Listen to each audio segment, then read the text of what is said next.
Bonjour tout le monde et bienvenue sur les Blast News. Bonjour à ceux qui débarquent de Spotify, bonjour à ceux qui sont là de Twitch, bonjour ceux qui consomment via le YouTube, parce que vous êtes aussi présents sur le YouTube. Pensez à vous abonner, tout ça. On va pouvoir continuer du coup sur nos news, les fameuses news du samedi, tu sais, celles qui sont entre tease des prochaines news qui vont débarquer et tease qui vont et bilan de cette semaine. Alors il y a quand même pas mal de petites news assez intéressantes dans le lot, notamment les jeux offerts sur l'Epic Game Store. Ah, ça, ils ont tourné. Oui, bah il y a eu, enfin. Je vais découvrir.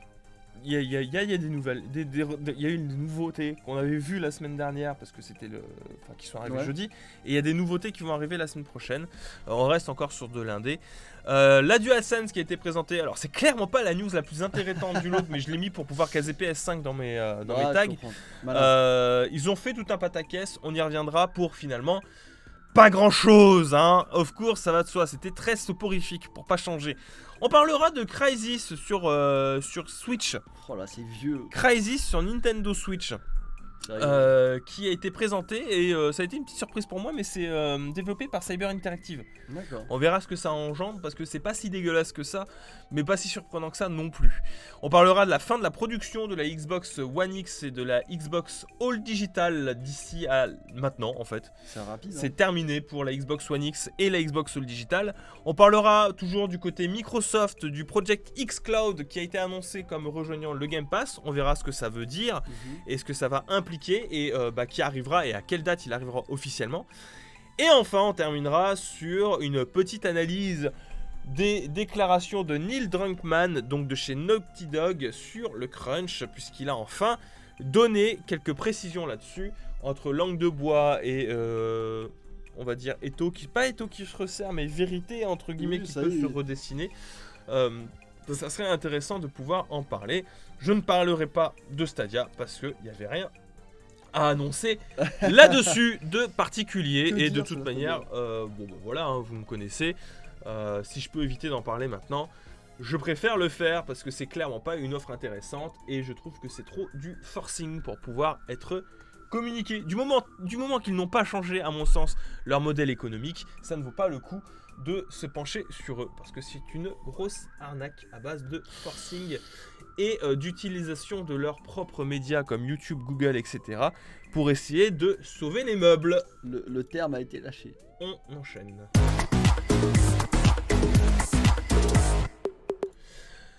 On enchaîne du coup sur la mise à jour, enfin la première news du coup qui concerne la mise à jour de l'Epic Game Store. Donc 2 jeux gratuits supplémentaires pour la semaine prochaine qui ont été annoncés.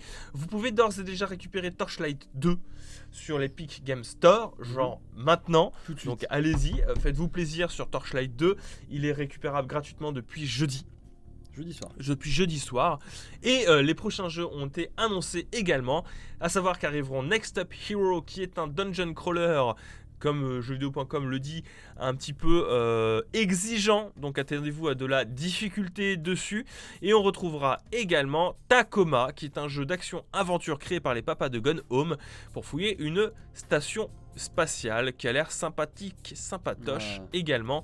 2 jeux vidéo indés récupérables gratuitement sur Epic Game Store, ça fait toujours plaisir. Voilà, donc c'est une plutôt bonne nouvelle je trouve. Donc réservez votre jeudi prochain pour récupérer ces 2 jeux sur votre plateforme Epic Game Store. Epic Game qui continue de nourrir.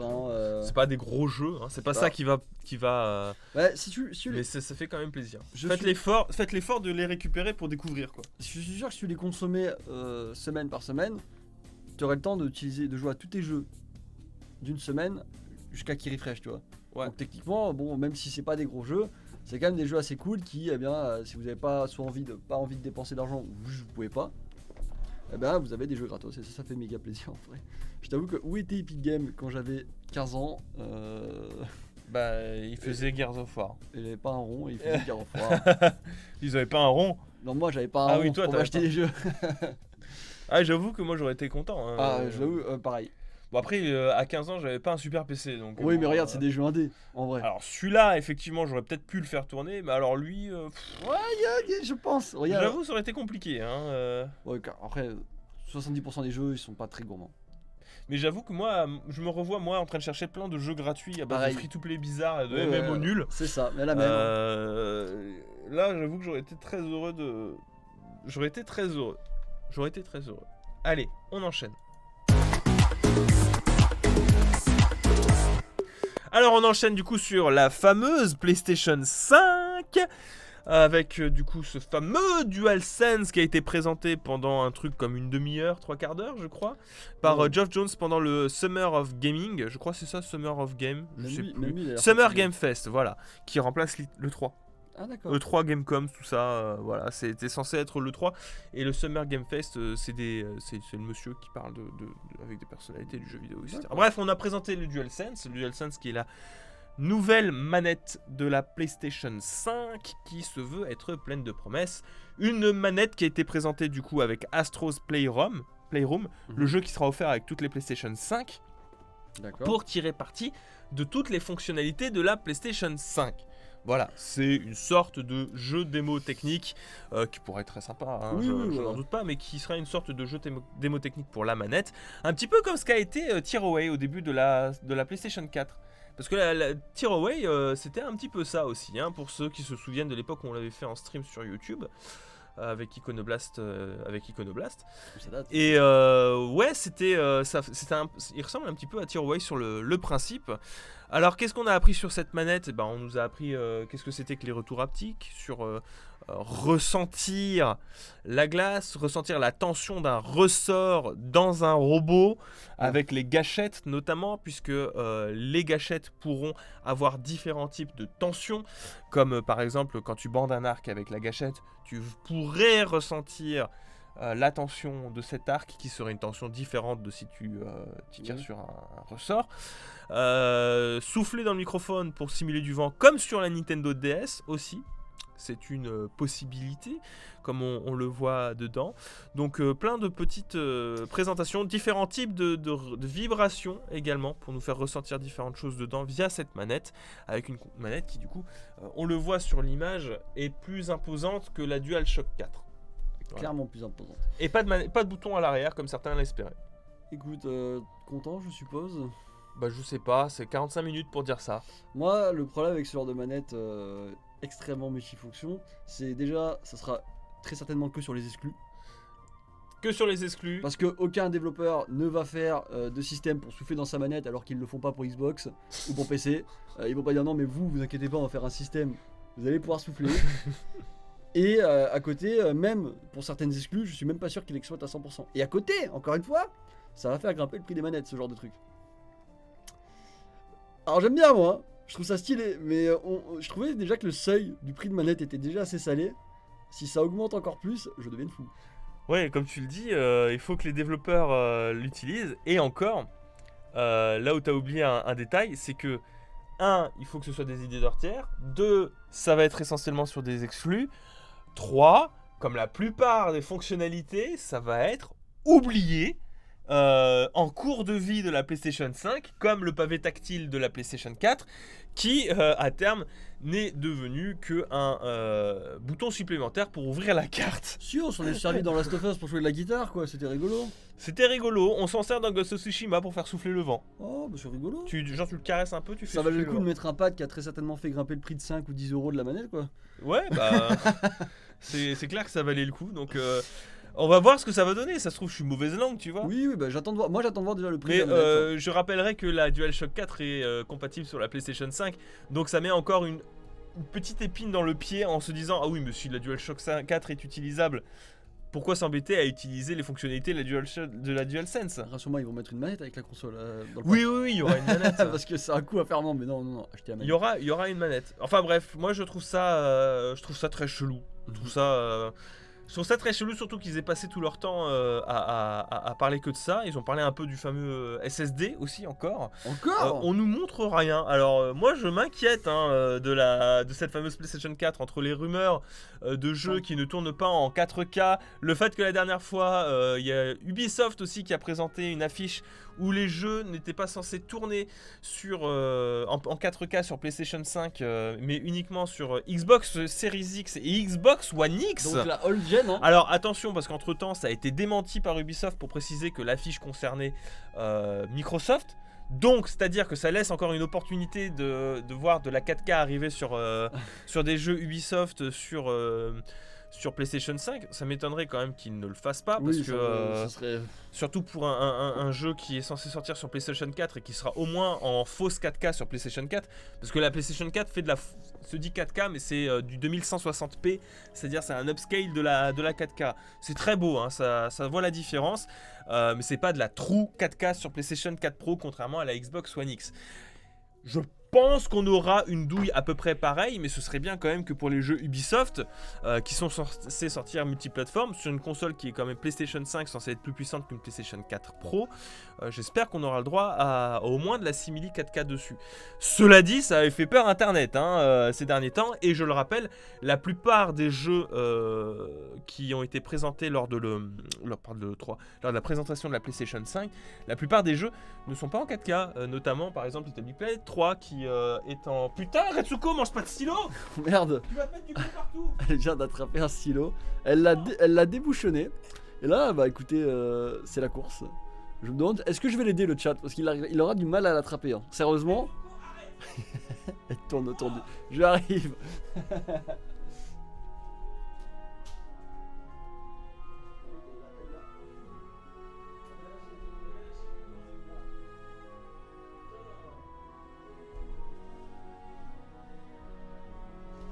Local qui s'est mis à courir après Retsuko, désolé. Putain, regardez ça. Elle a complètement déglingué le silo. Bref. Désolé pour ce petit moment. Tu vas écrire un mot. Du coup, je disais quoi?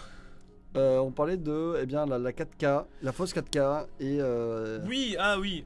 Pour moi, c'est un argument, hein, le fait qu'il y ait de la 4K ou pas, parce que vraiment, ça se voit. Ça se voit que sur un écran 4K. Voilà. Ça se voit si vous avez une très bonne connexion qui supporte la 4K sur votre ordinateur ou sur votre écran aussi. Mais je vous promets que c'est... Je vous promets que c'est cool. Et, oui, et que moi, ça m'embête un petit peu, effectivement. Moi, le 30 FPS, vous savez, ça me suffit en général, même si j'aime bien la 60 images par seconde. C'est rigolo que tu sois aussi rigoureux sur la résolution et si peu rigoureux sur l'FPS. Mais parce qu'on le cache bien en fait, la résolution sur console. On a beau faire, vous savez, Léo en avait souvent parlé sur ses consoles, sur sa vidéo, pardon, 30 FPS versus 60 FPS, où il montre un site sur lequel tu vois la différence entre un 30 FPS et un 60 images par seconde, et où tu as l'impression que c'est ultra saccadé. Sauf que le 30 images par seconde sur console, il est très bien géré, en général. Pas tout le temps, des fois quand tu as des baisses de framerate, tu le vois. Quand tu descends en dessous de 30 FPS, ça se voit beaucoup. Mais surtout il est très bien caché et très bien triché à proprement parler avec tout ce qui va être effet de blur, etc. Alors ok, il y en a qui supportent pas ça, mais personnellement moi ça ne me dérange pas et je suis en bonne situation pour jouer sur console, c'est à dire je ne joue pas sur un moniteur, tu vois, je joue vraiment sur ma télé. Donc à partir de là je sais quelles concessions ont été faites pour un confort visuel et sonore. Et du coup, j'accepte ça, tu vois. J'accepte et ça passe. Alors évidemment, je suis très heureux quand il y a 60 images par seconde sur des jeux. Surtout qu'il y en a certains jeux qui ont besoin d'avoir 60 images par seconde ou plus. Mais en l'occurrence, le 30 images par seconde, ça me suffit. Echo devient Pro 4K. Oui, c'est bien. Depuis qu'il a des télé 4K, on l'arrête plus. Hein. Écoutez, j'ai une télé 4K, je vais en profiter, quoi. Il faut en profiter, quoi. Donc moi ça me va. Après je comprends que du coup ça soit un peu casse-couille. 1080p c'est très bien aussi, tu vois, pour moi c'est devenu la base le 1080p. Si t'as pas de 1080p ça me fait un peu yesh. C'est pour ça que des fois je peste un petit peu contre certains jeux Nintendo qui ne proposent pas de résolution adaptative correcte. Ils en sont à la 720, tu sais, toujours à l'ancienne. Non mais écoute, voilà, on est très content pour cette manette. Sony qui continue avec des présentations à rallonge pour pas grand chose. Et qui arrive à parler de leur SSD alors qu'ils présentent une manette. Donc merci Sony. Oui, mais alors Sony qui essaye de communiquer sur des trucs qui peuvent difficilement être présentés au grand public. Oui, Alors moi je veux bien, tu vois, mais vous avez déjà fait ça avec la 3D. Ça n'avait pas marché sur PS3. Nintendo a déjà tenté ça sur la 3DS, finalement ils avaient lâché l'affaire entre temps. Pareil sur plein d'autres choses que Nintendo avait faites que personne ne pouvait le voir effectivement. Donc alors je trouve que c'est bien hein, d'essayer de faire d'autres choses, etc., de proposer. Sauf que là en l'occurrence c'est pas une nouvelle manière de jouer. Je suis désolé, là, hein, le DualSense, je préfère lâcher le mot, c'est très gadget. C'est extrêmement gadget. En tout cas, ça paraît gadget et je ne pense pas que ça va révolutionner la manière de faire du jeu vidéo parce que fondamentalement, ça ne reste qu'une manette. Donc l'interface avec le jeu vidéo reste assez basique. On améliore, entre guillemets, le ressenti qui est déjà de base. On est plus de l'ordre de l'incrémentation que de la révolution. C'est la même chose pour moi pour le SSD avec ses téléchargements ultra rapides. On incrémente, on améliore le confort de jeu et le confort de développer sur la PS5. Cela dit, visuellement, c'est très compliqué à vendre. Pour le grand public, c'est très difficile de se figurer ce que ça va être. Et pour le moment, en termes de communication PlayStation, moi ça me fait peur, parce qu'on reste sur des choses et des termes qui, visuellement, sont très difficiles à vendre. Moi je suis désolé, mais je m'imagine Corentin dans la cour de récré, alors bon, on est en été donc il n'y a plus tellement de cours de récré, ou sur son Discord qui parle avec ses potes, qui te dit moi je prends la PS5 parce que le SSD va être ultra rapide. Donc maintenant ils ont l'info, donc ils vont peut-être et le que faire. je pourrais ressentir la glace. Je peux ressentir la glace sur ma console. Je pourrais souffler dans ma manette. D'accord, Corentin? Non, mais je pense que c'est une manière étrange de communiquer. Moi, ça m'arrange étant donné que je suis Team Xbox. Continuez, hein.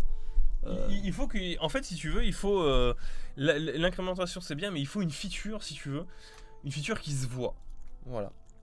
Une feature qui se voit. Sur le ressenti, à moins qu'ils trouvent la manière de communiquer, mais là, en l'occurrence, le problème, c'est qu'ils n'arrêtent pas de faire des conférences chiantes pour parler de choses qui se ressentent.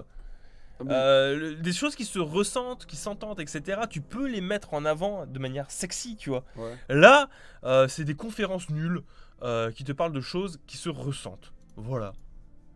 Je trouve ça dommage, parce que le ressenti, ça se communique pas de la même manière que le visuel. Écoute, c'est pour du gadget, encore une fois. Merci Sony.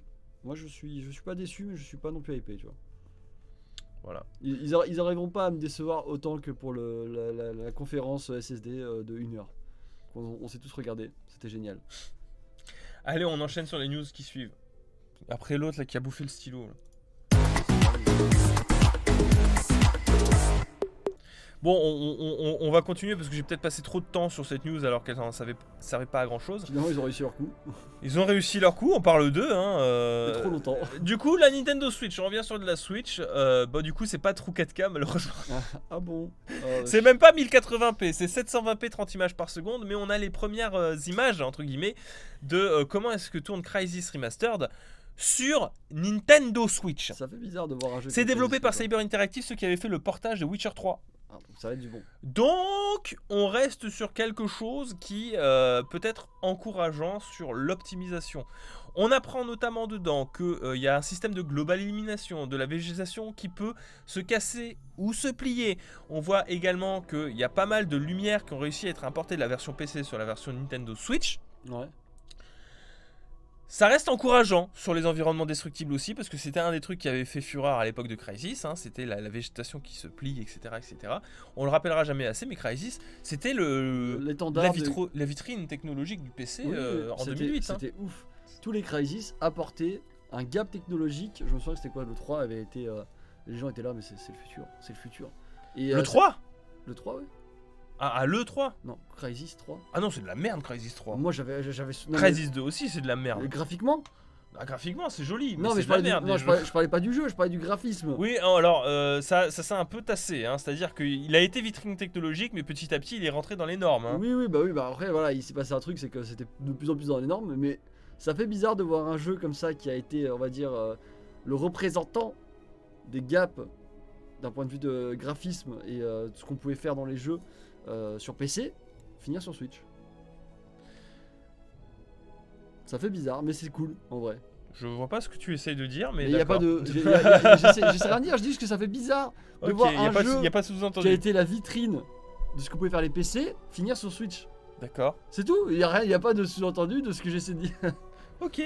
Ça fait bizarre, ok, mais on rappellera, c'était 2008 quoi. Oui, bah Donc oui, quelque ouais. part, j'ai envie de te dire, heureusement que la Switch le fait tourner, et dommage que ça le fait tourner en 720p 30 images secondes. Bah, écoute, moi, je dis pas Alors, la bonne nouvelle dans l'histoire, et c'est là que du coup, c'est surtout pour ça que je voulais en parler, c'est que ok, ça a l'air sympathique visuellement, essentiellement en portable pour ma part. Ouais. Pourquoi je dis essentiellement en portable? Parce que si vous aviez vu la vidéo sur BioShock, l'un des principaux reproches que je puisse faire à BioShock, c'est les contrôles qui sont assez bizarres, Ouais. et que un FPS sur Switch, c'est très chelou. Mais Crysis supporte le gyroscope pour la visée. Donc Crysis va supporter le gyroscope pour la visée sur Switch. Du coup, pour moi, jouer en portable se fera bien plus facilement parce qu'on va pouvoir viser au gyroscope, évidemment avec le support des joysticks. Donc c'est une plutôt bonne nouvelle. C'est très rare, hein. Alors, pour le souligner, c'est dommage, hein. Ça montre à quel point c'est triste d'en arriver là pour quand on parle d'un jeu tiers, même d'un jeu Nintendo, parce que entre l'écran tactile qui est jamais utilisé, même pour les menus, et le gyroscope qui est absolument jamais utilisé, je trouve que c'est plutôt cool. Ah non, c'est affreux la vidéo au gyroscope. Mais non, enfin vous avez jamais joué à un jeu au gyroscope. C'est spécial de base, mais ça aide beaucoup à la visée, hein. Vous avez, enfin, je veux De toute dire, façon, la visée sur la manette elle est claquée donc. de toute manière, la visée à la manette elle est claquée. Mais du coup, l'aide au gyroscope c'est cool. Enfin, vous avez tous joué à Splatoon, non? Normalement, ça va pas poser de problème. Normalement, ça devrait pas vous avoir posé plus de problèmes que ça. C'est nul la visée au gyroscope. Après, ça s'active, ça se désactive. Moi, je trouve ça fun. Après, c'est pas le truc. Que Non, je- c'est pas fun. C'est que, en vrai, ça aide beaucoup à la visée, hein, sur ce genre de jeu-là. Ah, bon, Ah, mais c'est Moi, ignoble. c'est le truc avec quoi je joue 10 secondes et je désactive après, tu vois. Mais t'as jamais joué à Splatoon, toi? Si, j'ai joué, mais pas longtemps. Ok. C'est tout. Voilà. Qu'un jeu pour le fait, il fallait une machine de guerre pour le faire tourner, et de l'avoir sur console de jeu Nintendo, c'est cool mais étrange. Ok. Tu vois, c'est juste, ça fait bizarre. Voilà. Mais du coup, c'est une bonne nouvelle que le gyroscope soit utilisable, puisque effectivement, ça marche régulièrement plutôt bien sur Nintendo Switch. En tout cas, c'est assez efficace et ça aide plutôt pas mal. Allez, on enchaîne sur la news qui suit. News suivante. C'est triste. La news triste du moment, ça parle de la Xbox One, puisque Microsoft met fin à la production de deux modèles, à savoir la Xbox One X et la Xbox All Digital. C'est triste. C'est triste, ça peut paraître incompréhensible, surtout du côté de la Xbox One X quand même, qui actuellement est un véritable petit fleuron en termes de technologie et de puissance. Parce qu'on est, vu qu'on parle de teraflop, la Xbox One X, c'est quand même assez puissant. C'est 9 teraflops, je crois. Quand même. C'est Contre combien pour la nouvelle? la nouvelle en fera 12. Donc c'est pas très loin, hein. On n'est pas très loin, mais c'est surtout parce qu'elle supporte la True 4K, tu vois. Ah, ça. Parce qu'elle supporte la True 4K. Alors effectivement, ça aura pas vécu bien longtemps, surtout pour la Xbox All Digital, qui se voit du coup couper leur production. La Xbox One S continue à être produite, cela dit. Alors du coup, ça peut paraître bizarre. On se dit, pourquoi Microsoft fait ça? Pourquoi ils gardent pas que la One X? Pourquoi ils gardent plus la One S? Faut se mettre à leur place. Fin d'année débarque la Xbox Series X. Qui dit Series X dit Series quelque chose d'autre, avec la fameuse low-carte qui débarquera. Vous vous imaginez en fin d'année, avec des jeux de production Microsoft Studios qui seront cross-génération, c'est-à-dire qu'ils sortiront autant sur One que sur Series X, et papa, maman qui vont à Micromania, veulent prendre soit une nouvelle console, soit un nouveau jeu, et que vous avez le choix entre 4 voire 5 modèles de Xbox. Et là, c'est le drame. Et là, c'est le drame. Généralement. Tu sais pas, généralement, papa, maman, ils disent ah mais C'est pareil. c'est pareil. Ça marche. Ça marche sur les deux. Bah, je vais prendre une All Digital. La moins chère. Ils prennent la moins chère.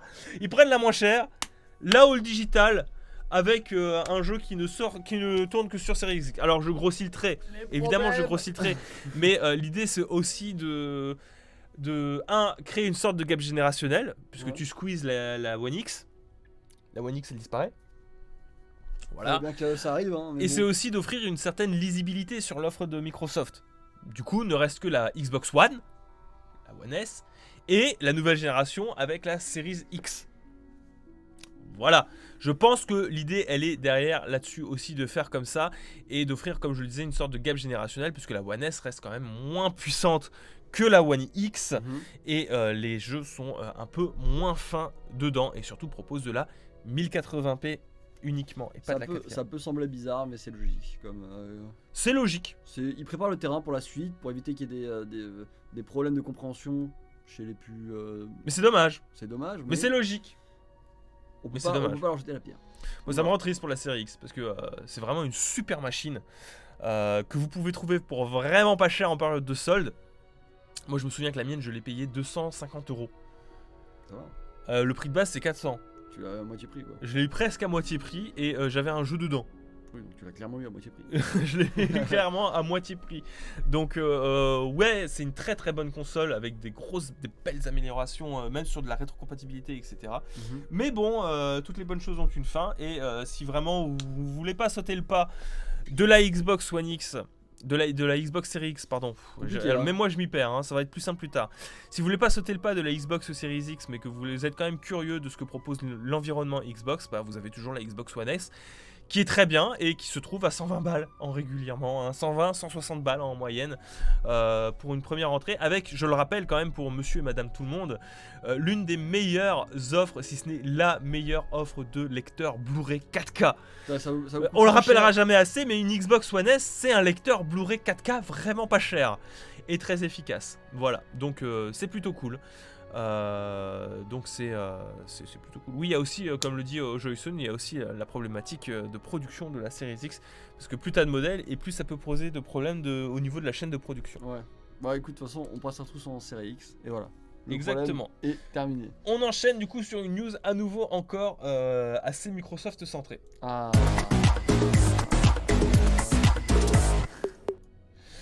La nouvelle très Microsoft centrée, c'est news parce qu'on a eu des nouvelles sur le Project xCloud. C'est du coup de possibilité de jouer en streaming.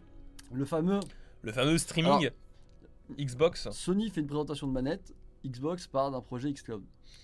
En parallèle. Ouais, je suis plus hype par l'un que par l'autre, c'est ouf. Et pourtant, Project xCloud qui a beaucoup plus d'arguments que feu Google Stadia. C'est terrible. Pourquoi ? Parce que d'après les premiers retours, c'est plutôt pas mal. Même si on est... je tiens à évacuer les points négatifs tout de suite. Hein. Direct, ça sort. C'est pas compatible sur l'environnement Apple. Donc moi, ça me fait chier de ouf. Mais bon, je suppose que vous qui avez un smartphone Android, vous êtes très heureux. C'est pas compatible Apple pour le moment, à part sur certains jeux. Je crois qu'il y a que Halo Master Chief Collection. Ce qui n'a aucun sens. Voilà, qui fonctionne. Mais ça fonctionne très très bien sur Android. Ça me fait chier, j'aurais tellement voulu jouer sur tablette, tu vois, et j'ai un iPad et j'aurais bien voulu jouer sur tablette là-dessus.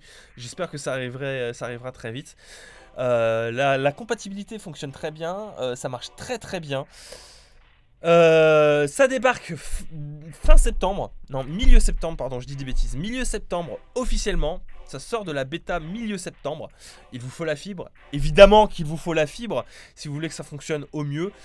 Et surtout, ça intègre le Game Pass Ultimate, celui qui a 13 € par mois, sans surcoût. C'est-à-dire qu'il le rajoute de base. C'est-à-dire que si vous avez déjà le Game Pass Ultimate, vous pourrez profiter du xCloud directement sans surcoût. Vous prenez un upgrade de votre... Vous prenez un upgrade de votre Game Pass Ultimate. Xbox, Microsoft, qui ralasse. Et vous pouvez profiter de tout le catalogue Game Pass gratuitement. Enfin en payant, pardon. En payant, oui. Vous pouvez profiter de tout le catalogue Game Pass en xCloud. Voilà, c'était ça que je voulais dire. Donc là, pour le moment... ça reste une offre plutôt pas mal, sachant que je m'étais renseigné un petit peu et ça va même plus loin. Si vous avez une Xbox One X, et donc du coup je suppose que quand la Series X va arriver, parce qu'il n'y a plus de One X qui sont disponibles, quand vous aurez une Series X, Vous pourrez également profiter de vos jeux qui tourneront sur votre console en streaming partout chez vous. Ok. C'est-à-dire qu'un jeu qui n'est pas dans le Game Pass, vous le lancez depuis votre One X, qu'il soit en matériel, donc en physique, ou en dématérialisé, vous pourrez le lancer et y jouer en streaming depuis n'importe où. Pas dégueu. Voilà, bon alors ça laisse supposer que la console tourne alors que vous n'êtes pas chez vous, Mais ou que vous êtes à un endroit ailleurs de votre maison, hein, j'en sais rien, au cabinet pour y jouer sur... c'est logique. votre elle tourne, smartphone. quand même, Mais du coup, ça reste une possibilité qui vous est offerte. Et ça, c'est plutôt pas mal. Alors, du coup, je commence à me hyper pour ce genre de choses, alors que Google Stadia ne me hypait pas du tout. Mais force est de constater Mais- qu'il fait la chose que je demande à Google Stadia depuis le début, à Mais- savoir proposer un catalogue à abonnement, et non pas juste des jeux à acheter indépendamment. Il y a plusieurs facteurs qui vont, c'est que déjà Stadia ça coûte. Bah, De Stadia, base, tu il faut payes un acheter, abonnement. Il faut acheter. Tu payes un abonnement Ouais. pour avoir l'option 4K, sinon t'as manette que du et tout. 1080p en stéréo. Mhm. La manette, et aussi et surtout tu payes tes jeux 70 balles. Et parfois des Par-dessus. vieux jeux, et c'est 70 balles. On n'oubliera pas Tomb Raider. La One S proposait aussi une rétrocompatibilité physique ou pas? Oui, il y a aussi la rétrocompatibilité physique avec la One S. La rétrocompatibilité physique c'est sur toutes les One, même la One standard. Non mais. Après elle est plus puissante, t'as certains jeux qui sont Xbox One X Enhance qui te proposent de la 4K sur Ok, certains donc, jeux rétrocompatibles. Mais oui, c'est une rétrocompatibilité, elles sont toutes rétrocompatibilité physique. Par contre, pour l'instant, c'est uniquement sur tablette smartphone, donc on peut pas encore juger de la qualité du streaming. Il faut espérer qu'il n'y ait pas d'artefact de plus sur l'écran. Oui, pour le moment, c'est tablette smartphone. Effectivement, c'est le Play Everywhere. Je suppose qu'il faudrait un dongle particulier pour pouvoir en profiter sur. Après, bon, on l'attend, mais encore une fois, si c'est nul, on s'en bat les couilles parce que c'est gratuit, du coup. C'est offert en plus. Alors, c'est gratuit, Non, c'est mais quand c'est même la. gratuit, entre guillemets. Alors, moi, le truc qui m'intéresse du coup, c'est que comme j'ai mon PC qui a migré ici, Ouais. le truc que j'ai pas précisé, c'est que on parle des offres Game Pass Ultimate, ce qui veut dire que tu peux jouer aux jeux qui sont que sur le Game Pass PC partout sur smartphone. Tu pourras Genre jouer. Age of Empire 2 Ultimate là, Ouais. le 4K machin mes couilles, tu peux y jouer sur ta tablette ou sur ton smartphone via le Game Pass Ultimate. Ok. Voilà. Du coup, tu vas pouvoir profiter. Je pourrais éventuellement en profiter. À voir si, je suppose que les souris Bluetooth sont compatibles. Oui, normalement. Voilà, donc c'est plutôt stylax, hein, je vous avoue, quand même, comme système. À voir ce que ça va donner dans les faits. Et puis, encore une fois, comme l'a dit Mage, si c'est nul, tant pis. Mais bon, de toute manière, je peux même pas en profiter parce que j'ai pas de téléphone Android. Ah, Allez. ah. On enchaîne.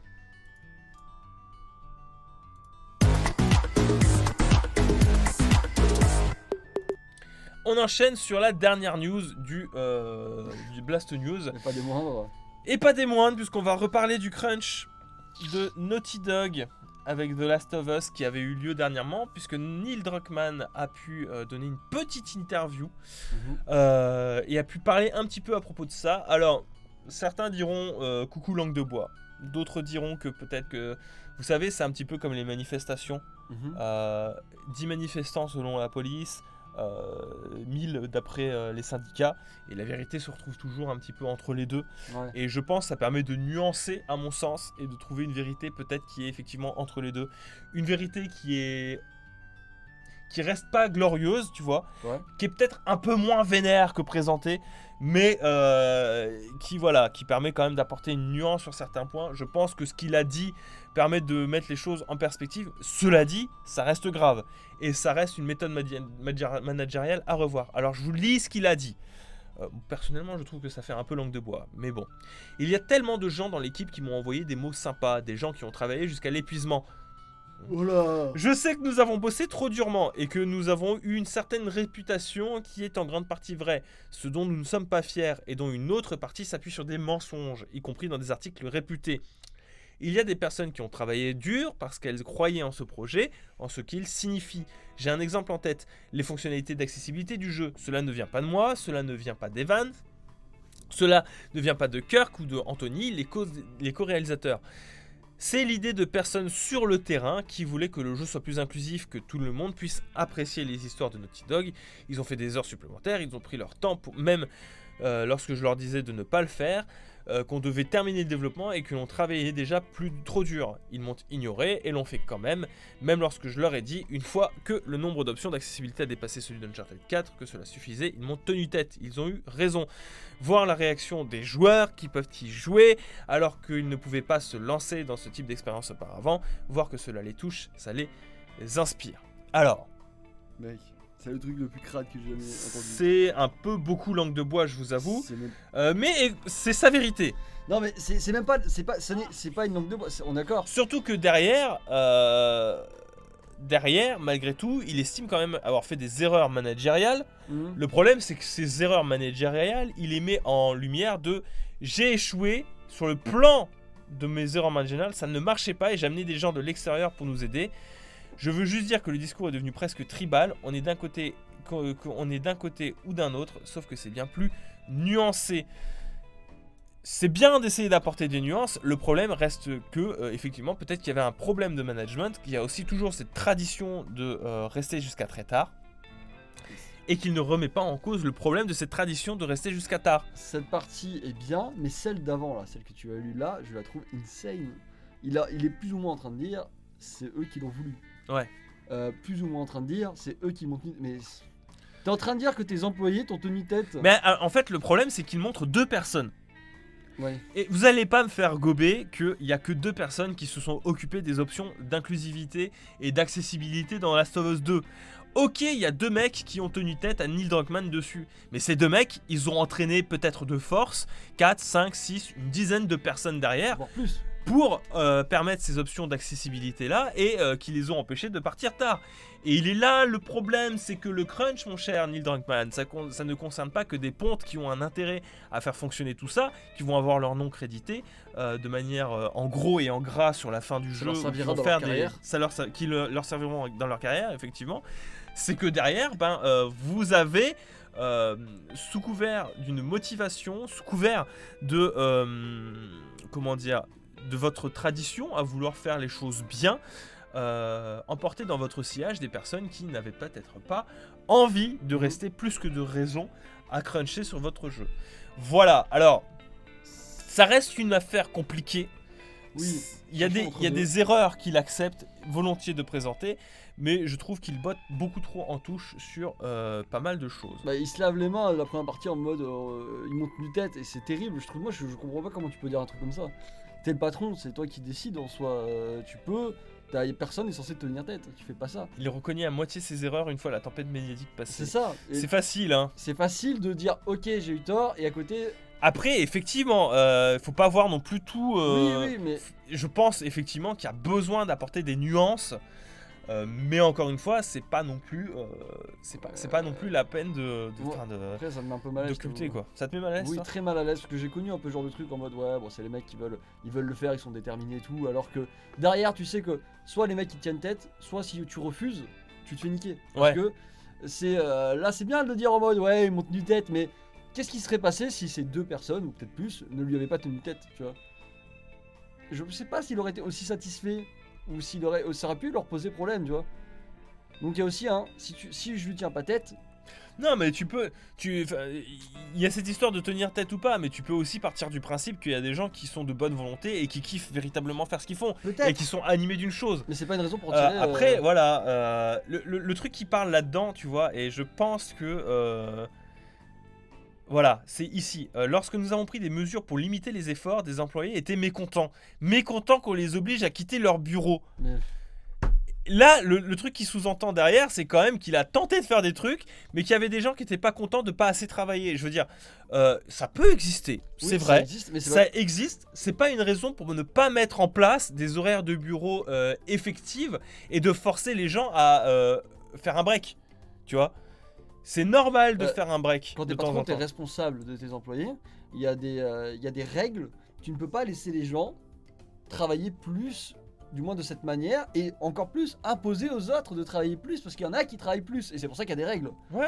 Et là, en mode, ouais, ils m'ont forcé la main. Mec, arrête, t'es le patron, Puis personne ne te force la Il main. n'y a pas que ça, si tu veux, c'est que même sans lui, si tu veux, il peut être de bonne foi Oui. en nous disant je n'ai jamais forcé la main à personne.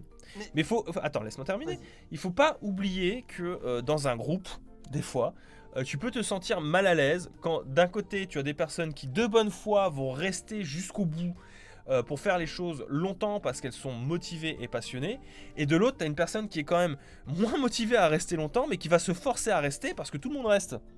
Ou juste 2 même des fois. Il y en a peut-être que 2 qui restent et tu vois, tu as une sorte de culpabilité qui se fait, eux, d'un côté, peut-être qu'ils font pas exprès, tu vois, d'amener un sentiment de culpabilité chez les personnes qui veulent rentrer plus tôt. À côté, bah, tu as ces personnes qui prennent sur elles et qui se disent, sans forcément de culpabilité qui soit exercée en face, de se dire, bon, bah, putain, c'est vrai que peut-être que j'ai tort de vouloir rentrer plus tôt, tu vois. Non, mais c'est une pression sociale. C'est une pression sociale et je le trouve, le fait qu'il en parle c'est bien, mais il botte trop en touche pour moi. Un patron c'est un patron et c'est facile. Là c'est facile de faire la pirouette. Bah c'est vrai que pour le coup ça fait un peu bisounours. Mais au moins ça nous permet aussi d'essayer de changer le discours et de se dire de toute manière c'est une affaire qui est beaucoup trop compliquée. Et je pense que comme chez Ubisoft, il y a besoin de balancer plein d'enquêtes sur les méthodes de travail et de revoir les méthodes managériales dans l'ensemble de l'industrie du jeu vidéo aussi. Et je pense que à la base, vraiment à la base, il faudrait revoir cette culture du crunch dans les écoles du jeu vidéo. Parce que c'est quelque chose qui est balancé initialement. Quand on parle de piscine dans les, par exemple l'école 42 oui, de Free. Piscine. Donc, alors, si vous expliquez ce qu'est-ce que c'est qu'une piscine? La piscine, c'est quand vous débarquez dans une école et qu'on vous met sur des projets de code où vous devez pisser du code pendant 24-48 heures sans vous arrêter. Ça, c'est des méthodes de sélection à l'entrée de certaines écoles, notamment l'école 42, qui, si tu veux, entretiennent ce culte du crunch et ce culte du tu as la chance de bosser pour quelque chose que tu aimes, mais il va falloir faire tes preuves, tu vois. C'est non, ça ne fonctionne pas comme ça. Bah, disons que après, il y a des résultats, mais à côté, ça pose des problèmes sociaux et c'est pas comme ça que ça devrait marcher. C'est pas normal qu'aujourd'hui on ait ce genre de méthode et c'est pas normal qu'il y ait un culte du crunch. Et t'as beaucoup d'employés qui du coup ont réussi à dépasser ça, cette méthode de sélection naturelle entre guillemets, et qui t'expliquent qu'aujourd'hui la piscine c'est une très bonne chose parce que ça permet d'écrémer les personnes qui sont motivées ou pas. Mais non, mais ça veut rien dire. À quel moment dans ta vie t'es un mec motivé parce que tu te forces à faire 48 heures de boulot? C'est parce que tu sais que c'est obligatoire, c'est tout. T'es pas motivé à le faire. Si tu sais que c'est éliminatoire et que c'est comme ça que les gens sont sélectionnés, tu vas le faire de base. Il y a aucun acte de motivation derrière ça. C'est ça. Donc peut-être ça peut voir s'il y en a certains qui sont motivés, mais pour moi c'est pas comme ça qu'on jauge la motivation. Parce que tu me dis Mage, demain, on a un énorme projet. Je suis d'accord, j'arrive. Il faudrait que tu bosses 48 heures non-stop. C'est pour rester motivé. Tu seras pas pris si tu les fais pas les 48 heures. Mais alors elle est où la motivation? Je veux dire, si tu me dis que je serai pas pris si je fais pas les 48 heures de ton truc, tu m'ordonnes de faire ça. Donc, il faut que les gens, en fait, arrivent à se mettre en tête que une passion, faut pas que ça soit dévorant. S'il y a des gens, il y a des gens qui peuvent se tuer à la tâche, littéralement, et tu peux aussi, même si tu adores faire du jeu vidéo, tu peux aussi avoir d'autres centres d'intérêt, comme je sais pas, avoir une vie de famille, être une personne équilibrée, qui part régulièrement en vacances, qui se repose. C'est des choses extrêmement importantes et qui en fin de compte nourrissent la passion, parce qu'après tu reviens, t'es boosté, tu sais que t'as des motivations autres, t'as pas juste besoin de faire un travail, enfin ta seule passion c'est pas juste de faire un travail bien fait, tu vois. Et surtout ça n'affecte pas ton travail. T'as des gens qui peuvent faire un travail mais incroyable parce qu'ils arrivent et qu'ils savent qu'ils vont partir à 18h, qu'ils vont revoir leur famille et qui ont comme motivation principale de revoir leur famille ou de glander chez eux le soir. Ils sont contents. Et ils sont très heureux et ils vont faire un travail mais superbe parce qu'ils sont contents de rentrer chez eux le soir. Et pas moins bien que le mec qui finit à 23h, minuit et demi. Exactement. Et le travail va être bien fait. Alors que le mec qui finit jusqu'à minuit et demi, bah, il aura le coup de la fatigue, peut-être la dépression qui s'approchera petit à petit, peut-être le burn-out. Alors peut-être pas, il y en a qui le vivent très bien. Mais je pense qu'il faut arrêter ce culte qui est terrible. Mais comment l'arrêter quand c'est ancré depuis des décennies maintenant c'est compliqué d'arrêter ça quand tout le monde est mouillé et que tout le monde l'accepte plus ou moins. Et quand tu le dénonces ou que quand tu le pointes du doigt, tu te fais mettre de côté. Ou tu passes pour une grosse merde parce que t'es pas motivé. C'est terrible et Et voilà. Je sais, Et on va s'arrêter là. Stop. Niquez vos races. Voilà, bon, bah, j'espère que ces Blast News vous auront plu. C'est terminé pour aujourd'hui. Donc, on vous fait des bisous. Et on vous dit à la prochaine. Bye bye YouTube.